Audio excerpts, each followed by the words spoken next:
What if Garfield wasn't a lazy cat, but a cold-blooded hunter? What if Wallace and Gromit wasn't a quirky duo, but a nightmare that turned against itself? Well, that's you warmed up. What if CatDog wasn't comedy, but a cursed creature fighting for one body? Well, I'm turning your favorite animations into haunting horror poster you'll never forget. My idea, Garfield isn't a cute, lazy cat anymore. Now he's a ruthless predator, hunting for his next victim. I start the scene with a wooden floor. For the walls, I pick a texture that matches the creepy vibe. Then I erase part of the wall. I add another wall behind it, frame the entrance, and give the floor inside a different texture, something like a stone. Then I darken the whole atmosphere. Now I bring Odie into the scene, only need his body and neck. For the head, I grab a Snickers. Problem is, Odie's neck is too short, so I stretch it with a stump tool, make it longer. I place him deep in a hole, like his head is creeping out from the darkness, watching us. Next, I erase a Snickers eye. Of course, Garfield wouldn't let him keep them. Maybe Garfield ripped them out and stitched his eyelid shut? Oh no. I add bloody scratches where the eyes should be. A couple red touches on his face. And around the mouth too. Why is a Snickers head on Odie's body anyway? The whole thing looks cursed. I darken the space even more, drop some shadows around him. Now it's Garfield's turn. I bring in his chair, place his head, his bloated, layered body, his tiny legs, and those unsettling hands. But the right hand looks broken. I add the color, clean up the edges. His left eye, completely shut. I scar it up. Then I splash red touches on his face and body, like reminders of the nightmare he's been through. The chair gets blood stains too. If Garfield's covered, the chair must be as well. I add a control lever, because this isn't a normal chair. It's the cursed wheelchair Garfield used to attack everyone around him. Some shadows across his body. More under him to make him pop out. I scale him down, put him right in the middle, and add wheel. A rock goes under, an air duct on the back wall. Then I shift the whole color theme, blue with a hint of purple. I throw in some purple smoke, like toxic gas that drives everyone insane, turning them against each other. Finally, I add shadows to guide the focus. Brighten around Garfield so all eyes lock on him, and for the finishing touch, the original logo but with a twisted color scheme plus a custom label. Garfield, poisoned by the smoke, has transformed into a monster, hunting everyone down.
Now, for that, I give him a row of the sharp white teeth and fill the inside of his mouth with a raw flesh texture. Then I cover his eyes with a strip of cloth, shade it, and make the whole head feel more 3D.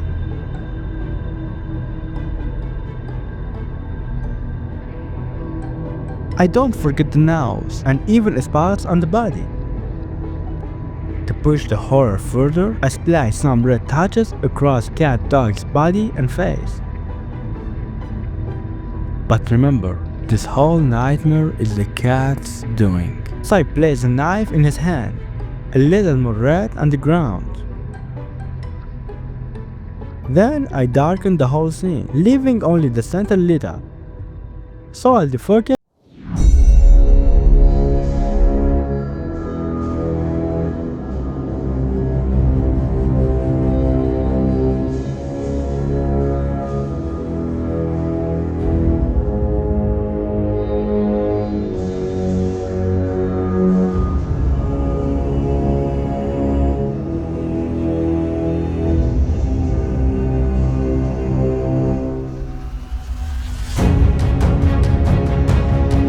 Wallace and Gromit. But this time, Gromit's not the loyal dog anymore. He sold his soul to the devil and turned into a ruthless monster. What on earth? I started designing the scene.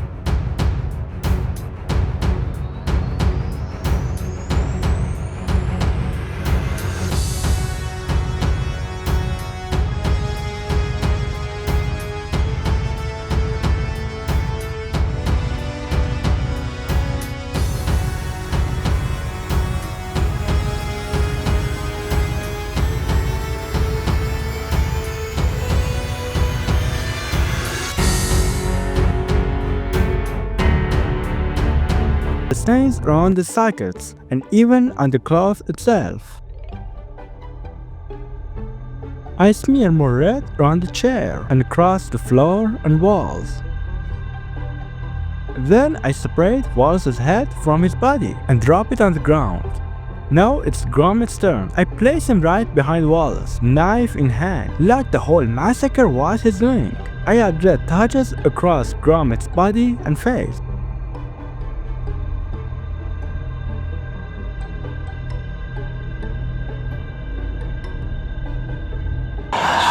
Wallace's neck needs fixing, so I make it look like a severed stump. To push the story further, I add some framed family photos of Wallace in the scene.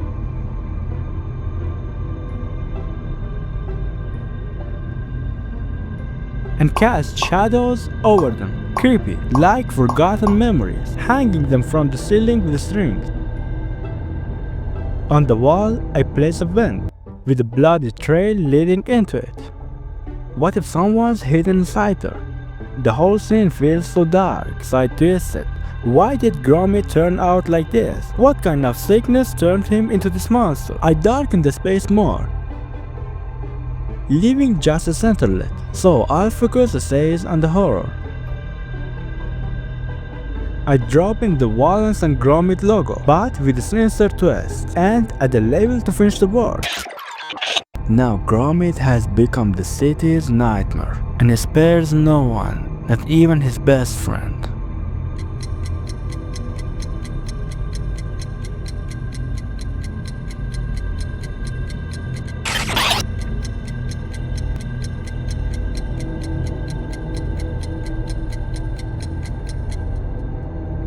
You can watch more of designs here and be sure to subscribe.